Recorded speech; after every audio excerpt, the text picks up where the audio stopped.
जाने मौत के बाद क्या होता है आत्मा के साथ, जानकर कांप उठेंगे आप। इंसान की मौत हो जाती है, लेकिन कहते हैं कि आत्मा अमर रहती है, वो नहीं मरती। ऐसा क्यों होता है? इसके पीछे एक चौंकाने वाला सच है, जानिए।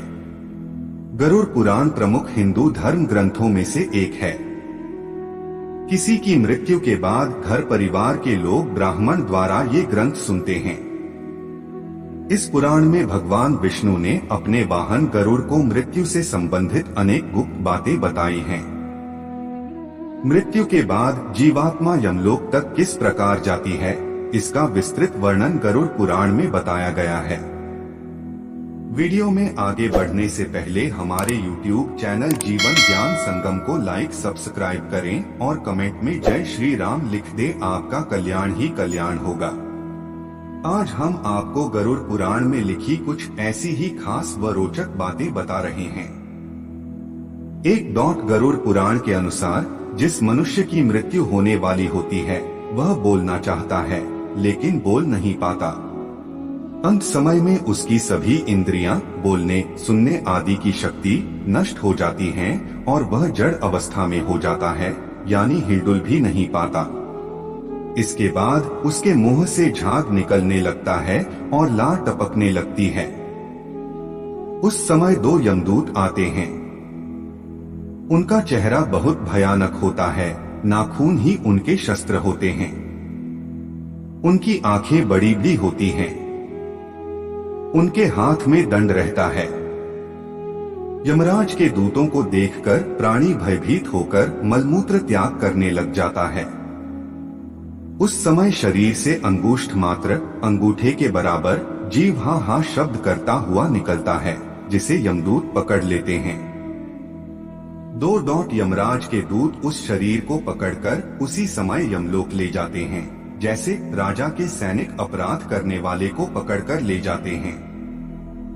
उस पापी जीवात्मा को रास्ते में थकने पर भी यमराज के दूत डराते हैं और उसे नरक में मिलने वाले दुखों के बारे में बार बार बताते हैं। यमदूतों की ऐसी भयानक बातें सुनकर पापात्मा जोर जोर से रोने लगती है, किंतु यमदूत उस पर बिल्कुल भी दया नहीं करते। इसके बाद वह अंगूठे के बराबर शरीर यमदूतों से डरता और कांपता हुआ, कुत्तों के काटने से दुखी हो, अपने पापों को याद करते हुए चलता है। आग की तरह गर्म हवा तथा गर्म बालू पर वह जीव चल नहीं पाता है और वह भूख प्यास से तड़पता है। तब यमदूत उसकी पीठ पर चाबुक मारते हुए उसे आगे ले जाते हैं। वह जीव जगह जगह गिरता है और बेहोश हो जाता है, फिर उठकर चलने लगता है। इस प्रकार यमदूत जीवात्मा को अंधकार वाले रास्ते से यमलोक ले जाते हैं। 4 गरुड़ पुराण के अनुसार यमलोक 99,000 योजन वैदिक काल की लंबाई मापने की इकाई है। 1 योजन बराबर होता है 4 कोस, यानी 13 से 16 किमी है। वहाँ यमदूत पापी जीव को थोड़ी ही देर में ले जाते हैं। इसके बाद यमदूत उसे सजा देते हैं। इसके बाद वह जीवात्मा यमराज की आज्ञा से यमदूतों के साथ फिर से अपने घर आती है। 5 घर आकर वह जीवात्मा अपने शरीर में पुनः प्रवेश करने की इच्छा करती है, परंतु यमदूत के बंधन से वह मुक्त नहीं हो पाती और भूख प्यास के कारण रोती है। पुत्र आदि जो पिंड और अंत समय में दान करते हैं, उससे भी प्राणी को तृप्ति नहीं होती, क्योंकि पापी लोग को दान श्रद्धांजलि द्वारा तृप्ति नहीं मिलती। इस प्रकार भूख प्यास से युक्त होकर वह जीव यमलोक जाता है। 6 इसके बाद पापात्मा के पुत्र आदि परिजन यदि पिंडदान नहीं देते हैं तो वह प्रेत रूप हो जाती है और लंबे समय तक सुनसान जंगल में रहती है। गरुड़ पुराण के अनुसार मनुष्य की मृत्यु के बाद 10 दिन तक पिंडदान अवश्य करना चाहिए। उस पिंडदान के प्रतिदिन 4 भाग हो जाते हैं। उसमें 2 भाग तो पंचमहाभूत देह को पुष्टि देने वाले होते हैं, तीसरा भाग यमदूत का होता है तथा चौथा भाग प्रेत आत्मा खाता है। 9वें दिन पिंडदान करने से प्रेत आत्मा का शरीर बनता है 10वें दिन पिंडदान देने से उस शरीर को चलने की शक्ति प्राप्त होती है। 7 शव को जलाने के बाद पिंड से अंगूठे के बराबर का शरीर उत्पन्न होता है। वही यमलोक के मार्ग में शुभ फल को भोगता है।